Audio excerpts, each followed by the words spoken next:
السلام عليكم ورحمة الله. ازيكم حبايبي؟ عاملين ايه؟ يا رب تكونوا بخير.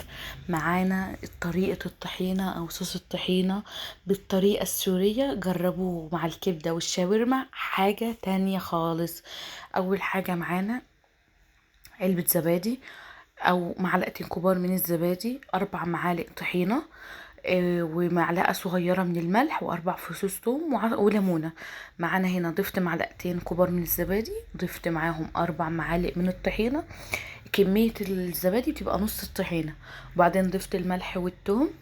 ده صوص الزبادي السوري مش البلدي بتاعنا. ده السوري اللي بيمشي مع الكبدة ويمشي مع الشاورما ويمشي مع كل حاجة فيها سندوتشات ومشاوي. بعدين عصرة الليمونة بتاعتي، وبعدين هضربهم. ما بضيفش لا ميه ولا زيت ولا اي حاجه خالص.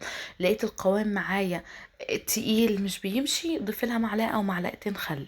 غير كده مش بضيف اي حاجه.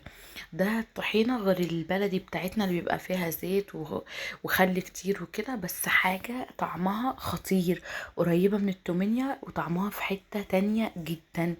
دي تمشي مع الشاورما، الفراخ واللحمه والكبده والكفته، بتبقى طعمها تحفة. ان شاء الله تعجبكم. ما تنسونش تجربوها، وما تنسوش اللايك والاشتراك. ولو عجبكم الفيديو، دي قناتي وانا رانيا.